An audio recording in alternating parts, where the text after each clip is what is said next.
In the name of the Father, the Son, and the Holy Spirit. Amen. Magandang umaga mga bata! Magandang umaga po, teacher. Kamusta ang bawat isa? Mabuti naman po, teacher. Bago kayo magsiupo, pakipulot muna ng mga basura na nakikita nyo sa inyong mga paligid. Tapos na po, teacher. Tapos na ba mga bata? Oo, teacher. At pwede na kayong umupo. Ngayon, bago natin simulan ang ating talakayin, magsusuli muna si teacher kung sino ba ang lubat sa araw na ito. Sabihin lang narito po, teacher, pakinawag po ang inyong mga pangalan. Maliwanag ba mga bata? Opo, teacher. Kimberly Candido, Present po, teacher. Marjorie Santos, Narito po, teacher. magaling! Walang lumiban sa araw na ito. At dahil dyan, bigyan ninyo ang mga sarili ninyo ng 5 baksa. Ano bang dapat natin gawin kapag si teacher ay nagsasalita sa Teacher. atin? Yes, Kimberly? Makinig po, teacher. Magaling, Kimberly. Yes, Marjorie? Huwag maingay po, teacher. Magaling, Marjorie. Pwede mo ba ito asahan mga bata? Opo, teacher. Bago natin simulan ang ating talakayin, ano ba ang nilalakay natin kahapon mga bata? Teacher. Yes, Kimberly? Ang kinalakay natin kahapon po, teacher, ay patungkol po sa mga likas na yaman. Ang mga likas na yaman ay ang yamang lupa, yamang mineral, yamang gubat, at ang yamang gubat. Ano bang dapat natin gawin mga bata kapag si teacher ay nagsasalita sa harapan? Teacher. Yes, Kimberly? Makinig po, teacher. Magaling, Kimberly. Yes, Marjorie? Huwag maingay po, teacher. Magaling, Marjorie. Mga santo ba ito mga bata? Opo, teacher. Ano ba ang tinalakay natin kahapon mga bata? Yes, Marjorie? Patungkol po sa yamang tubig, yamang mineral, yamang gubat, at yamang lupa, teacher. Magaling, Marjorie. Ang tinalakay natin kahapon ay patungkol sa mga likas na yaman. Katulad na lamang ng likas yamang tubig, yamang mineral, yamang gubat, at yamang gubat.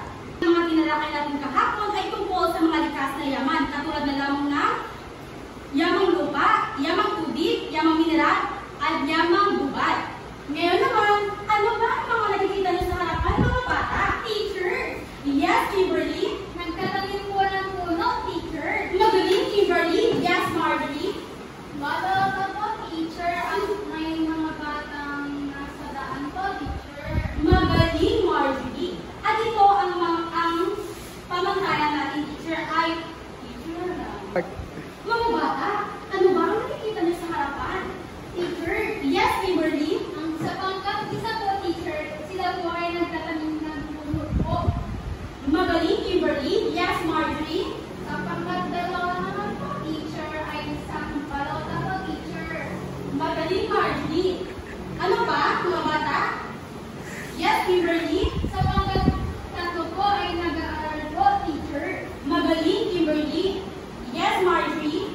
Sa pangkat 4 naman po, teacher, may mga bata po na nasa traffic light po, teacher. Mahusay mga bata.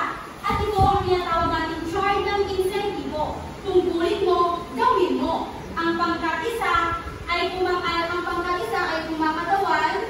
sa hilera ni Marjorie. Ang pangkat-2 naman ay sa hilera ni Kimberly. Ang pangkat-3 naman ay sa hilera ni Joris. Ang pangkat-4 naman ay sa hilera ni Jose. Ngayon naman, ang pangkat-isa ay ano ito mga bata? Nagtatanim ng puno. Ang pangkat-2 naman ay tungkulin natin tumoto. Ang pangkat-3 ay tungkulin natin mag-aral. At ang pangkat-4 naman ay pagsunod sa batas gaya ng traffic rules. Ngayon naman mga bata, may inihanda dito si teacher, panunupa or panata.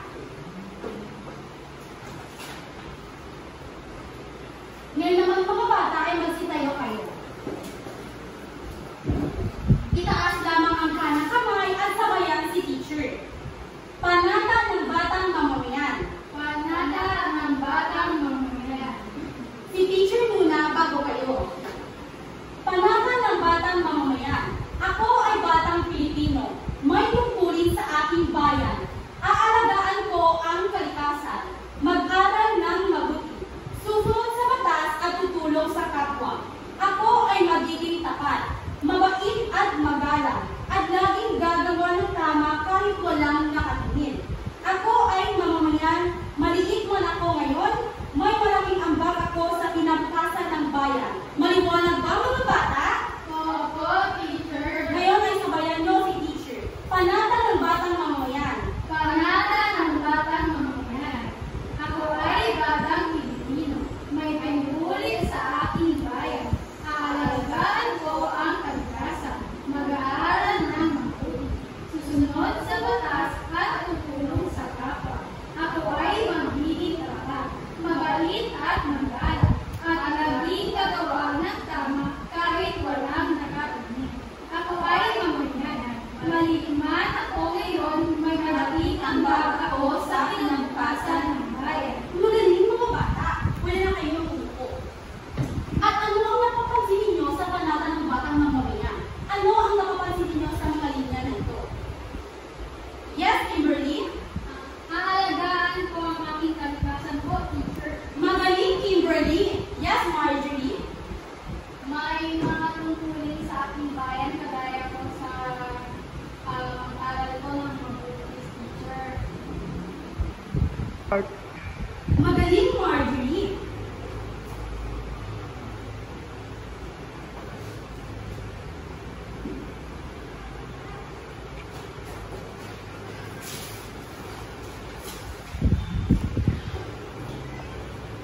Ano pa mga bata?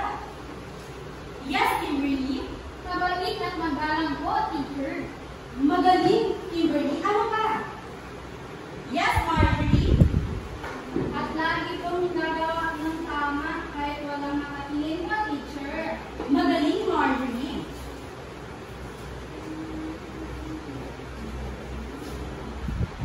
At ito ang panata ng batang mamamayan. Ngayon naman mga bata, may inihanda dito si teacher na pangkatang gawain. Ang gagawin niyo lamang ay isulat ninyo ang mga tungkulin niyo dito. Ang pangkatang gawain na ito ay may nakasulat na tungkulin. Kapag narinig niyo ang salitang tungkulin, ano-ano ba ang pumapasok sa inyong mga isipan mga bata? Maliwanag ba ito mga bata? Opo, teacher. Pangkat isa, pangkat dalawa. At wala na kayong magsimula. Bibigyan lang ni teacher ng 3 minuto para tapusin ang pangkatang gawain na yan.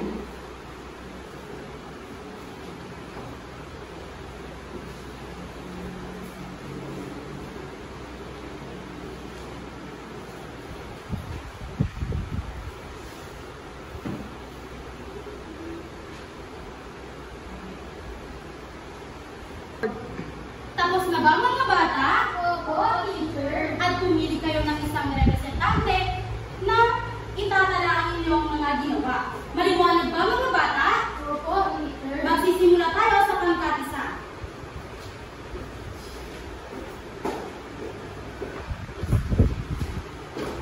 Teacher, kapag narinig ko ang salitang tungkulin at pumapasok ko sa aking isipan ay ang tungkulin pag-aral, tungkulin pangalagaan ng kalikasan, tungkulin sumunod sa mga batas, at ang panghuli naman ko, teacher, ay tungkulin ko bumoto po, teacher. Magaling, Kimberly. At dahil dyan, bigyan natin ang pangkat isa ng 3 baksa.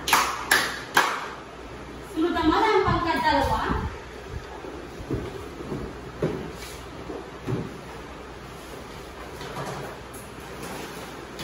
Kapag sinasabi natin tungkulin, ito ay tungkulin sa ating bayan.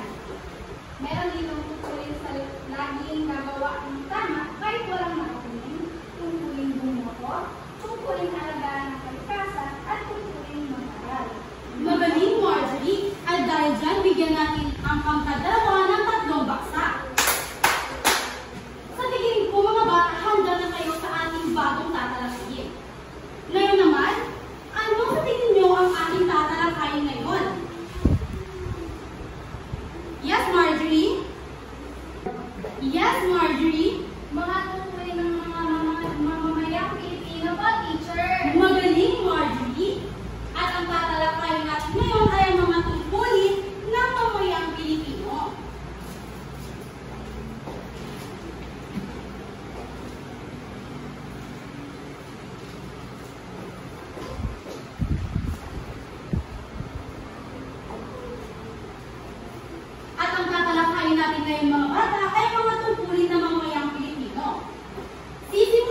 dito at pag-alam sa kasaysayan ng bansa. Ang pagmamahal sa bayan mga bata ay maipapakita natin sa sa pagbibigay natin ng respeto sa mga magaling, Marcy, maipapakita natin ang pagmamahal sa bayan sa pamamagitan ng pagrespeto sa ating mga mamayang Pilipino. Magaling mga bata. At ang pagsunod naman ng larawan ay ito. Anong nakikita nyo dito mga bata? Yes, Kimberly?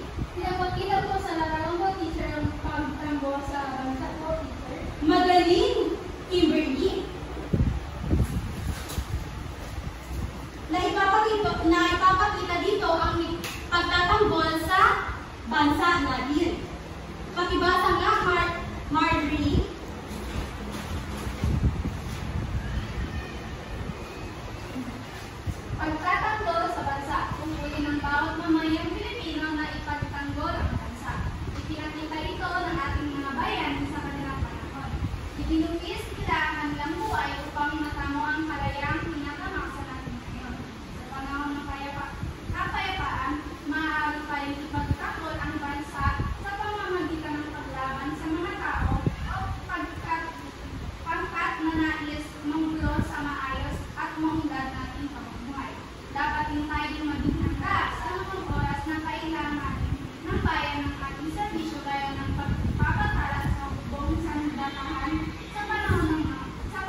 unidad at kapayapaan ng mamamayan o ng buong bansa. Magaling, Kimberly, at magaling, Margie. Ang pagsunod sa batas at paggalang sa may kapangyarihan, ang batas ay ginagawa upang maging maayos, matiwasay, mapayapa at maunlad ang pamumuhay ng mga tao sa bawat bansa. Bilang mamamayan, tungkulin natin sundin ito sa lahat ng oras. Dapat itigalang ang mga taong may nagpapatupad ng batas gaya ng mga may makapangyarihan. Sino-sino ba ang mga bata ang may mga makakapangyarihan? Yes, Kimberly? Ang presidente po, teacher. Magaling, Kimberly, at ano pa? Ang mga gumagawang po teacher ng batas kaya ng mga teacher o asawa po ng Magaling, Margie. Ang mga may kapangyarihan tulad ng mga pulis, guro, at marami pang iba. Dapat natin sundin ang kanilang mga tungkulin or ang kanilang mga batas para ang ating bansa ay magkaroon ng payapa at maunlad na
abundante na pupunta dito sa